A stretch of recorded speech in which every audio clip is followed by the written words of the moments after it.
Hello my fellow hunters. In this video I want to talk about Brutal Strike. You know, I'm actually working on the next elemental switch axe video. I already calculated the morph for the Sinogris switch axe. And yes, I think I'm also done with the Rajang switch axe. Only left the end boss Thunder switch axe. I am also working on the switch axe because I think in the 3.0 update it maybe gets a huge upgrade. Yes, and at this video I want to talk about whether it's useful to use Stalling Strike. I explained the skills at the bottom of the video, you can see it, and under my last elemental switch axe video I read a lot of comments. Users are saying, hey Fox, why are you didn't have used Stalling Strike on the Rajang switch axe? And in this video I'm gonna compare the elemental boost ramp up skill with the Stalling Strike's ramp up skill. And first I'm gonna explain you the morph, and then maybe we go to the training room and yes, gonna check the difference. But I'm not sure whether we do that okay. So the first thing we're gonna do is I'm gonna show you the ramp up skill, so you can see ramp up skill from the Rajang switch axe. First of all, this video is only comparison for elemental file. I think if your switch axe has a power file, Stalling Strike is better. But if you have an elemental file, yes, we have on this weapon affinity boost. Yes, affinity boost is pretty worse, it's only the first level. Thunder boost gives us element attack power +6, and if you include the elemental file multiplier, it gives you maybe about +10. So it's pretty strong. And yes, Stalling Strike have 10% chance to increase your damage, and also the file damage is also included, which is pretty cool. And yes, by 20% damage. Okay, so you can see with Thunder Boost equipped we have 335 Thunder attack, and I'm gonna show you my morph guide. Okay, the first thing we're gonna do is unfilter all this weapon, that we only have the Thunder element. Okay, only Thunder element. And I have also updated the calculation. You can see now also here is a calculation. For example, maybe you have a lot of weapons like I showed in my Almudron switch axe, which has blue sharpness, only a tiny little bit, and green sharpness. And maybe you're playing this build without razor sharp or protective polish. Maybe you play 50% of the time with blue and 50% of the time with green. So I added here a sharpness calculator that also include your sharpness percentages that you're using.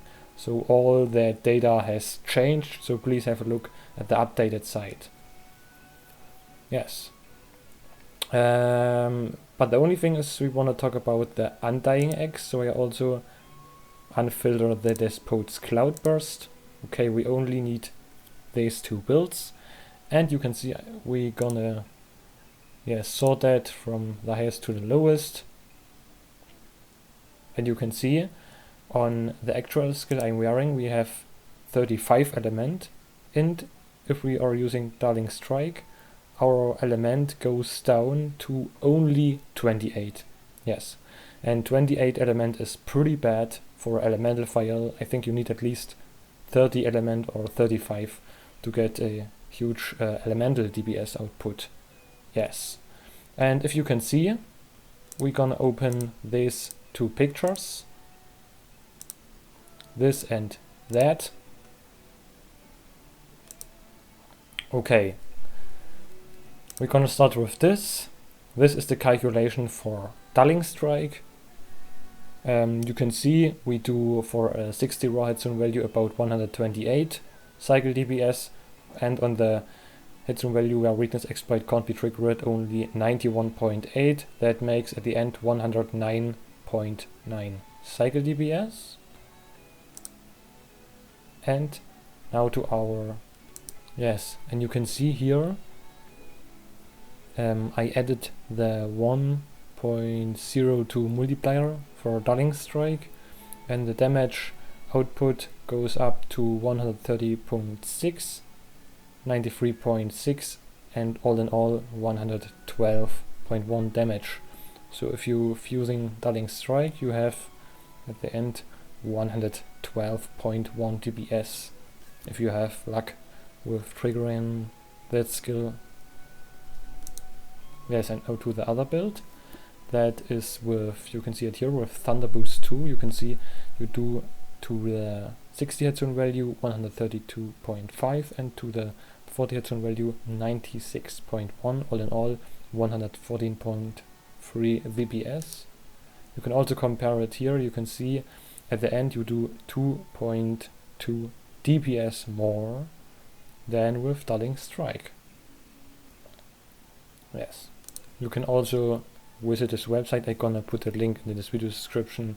Yes, and you can, and I also maybe show you how it is in comparison to the Xenogorous Switch Axe. Okay, so you can see here Xenogorous Switch Axe is still better, but you have to wait some seconds or some minutes or some days until this video comes out with the best Xenogorous Switch Axe build. Okay, and now we go to the training area, and I'm gonna show you the difference between these two ramp up skills. Okay, let's go to head position down, or we can also do another move. Let's first search up our file. And yes, we constantly do the same damage with our Thunder Boost. You can see the file damage is 28. All the time 28 file damage. Okay. And now we're gonna change our ramp up skill. Okay, change ramp up skill to Darling Strike. Okay. Now go to the training area again. Sorry. Training area. I can't remember actually. I thought it was 28. Okay, and now we're gonna do some damage to the body. Down to the head. Head is a trap. Gonna load our Iron Gouge.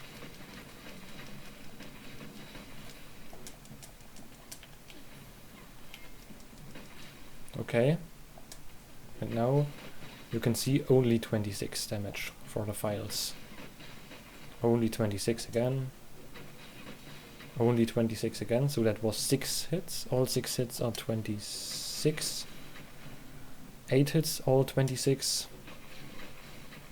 10 hits, 26. And Darling Strike even not have triggered one time. Always 26, so you can see Darling Strikes triggering really bad.